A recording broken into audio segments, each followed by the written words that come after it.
Broadcasting from the Vancouver Convention Center in British Columbia, Solutions Review is on location at the FME User Conference 2022, the peak of data integration, brought to you by Safe Software.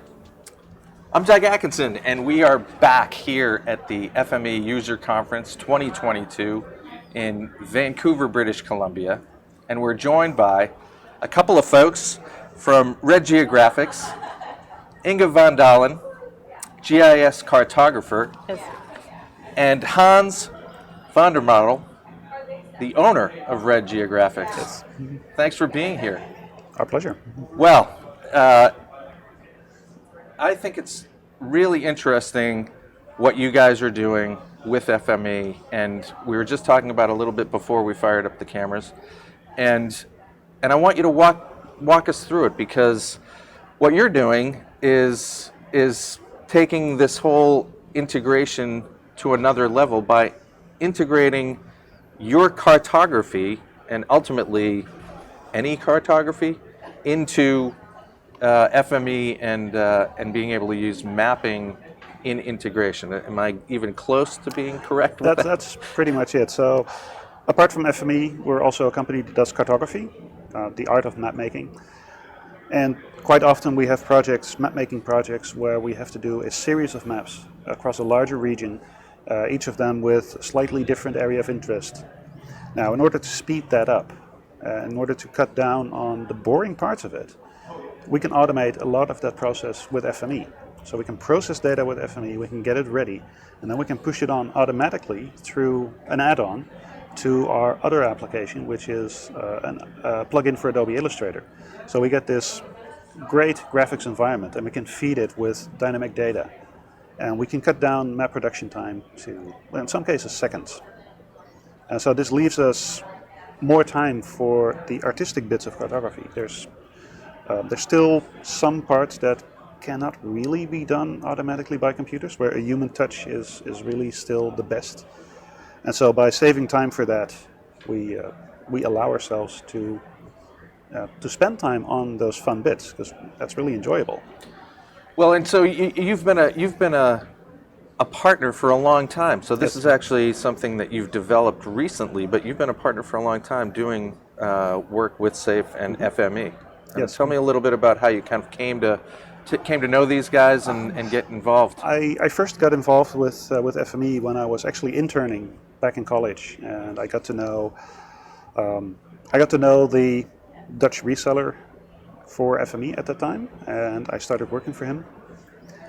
So that was back in 1997. So back when you could still call Don and Dale directly, and or email them, and they would respond personally. And so I've seen it grow over the years. I started my own business, Geographics, almost 18 years ago, and I've been a partner of SAFE in one way or another for that entire period of time. Yeah, it's great. Now, Inge, you're a cartographer, yes? Yes. So, and you're working with FME on other projects, is that correct? Yes. So give us a little overview of kind of how you're working with FME around the mapping that you're doing.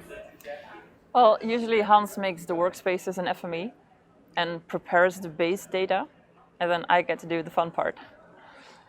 And I usually use FME for entirely different projects next to the map making. Oh, is that right? Yeah. And how are you doing that?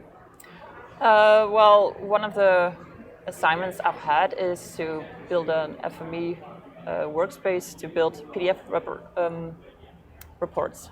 Yep. And they wanted quite a lot of things in it. So it became quite an extensive workspace. I also needed Hans's help, because I'm still learning as well. I am an FME professional, but I'm still fairly new to the field. Well, so what do you see as the opportunity? I mean, it's interesting that you're filling a gap that actually doesn't exist currently in terms of the implementation you were just talking about. But what do you see? How did you get there? Like, what did you see?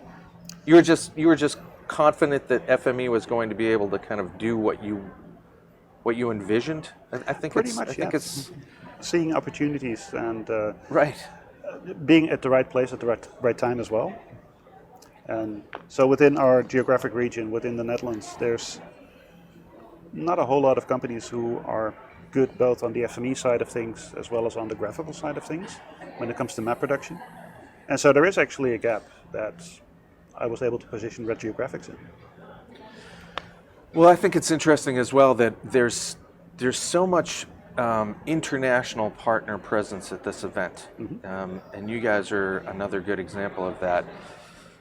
Why do you think that is? Particularly in Europe, why do you think there's so much traction for FME in Europe? I think SAFE got a very strong foothold in Europe very early on.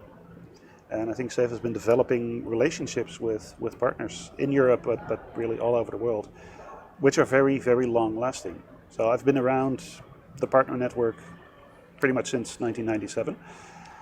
And there's a lot of people that have been very consistent throughout that entire period of time. So there's people at other partners that I've been seeing sometimes for 2 decades at these events. And it is still very much about the people. So because it's so consistent, because it's so strong, we can actually build long-lasting relationships with other partners, help each other out where possible, share experiences, also share that with SAFE.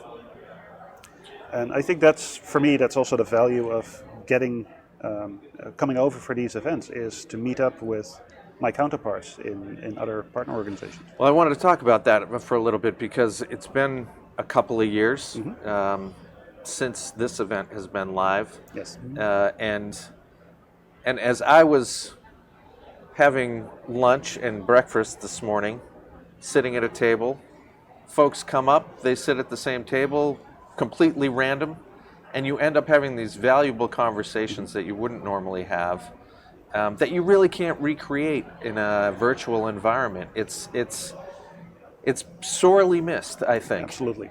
This sort of organic learning that can happen. Absolutely. Yeah, I'm curious. How did you get through that whole pandemic? I mean, have you been doing? I'll ask you, Inge, have you been doing a lot of virtual communications, training, client interactions, or have you started to get back to kind of more of a normal? I think we gave not that many online trainings. It is possible. We have done some, but we prefer to be in person. Yeah, and right. Our clients prefer in person as well. So we were lucky to have a big mapping project that required a lot of our time. Yep.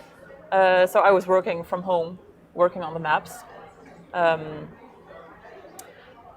And after the pandemic, all our trainings were being planned in again because it was possible again. And since that time, we have been extremely busy with giving training in person. That's been a lot of fun, but it's also very busy. Well, it's good to be busy. Yeah, there's no time to be bored. It was very scary there to be not busy a couple of years ago. I'm going to ask each of you this question, and feel free to answer it in any way you'd like. But what would you consider a good piece of advice to offer someone who is thinking about FME as an option for their data integration solution?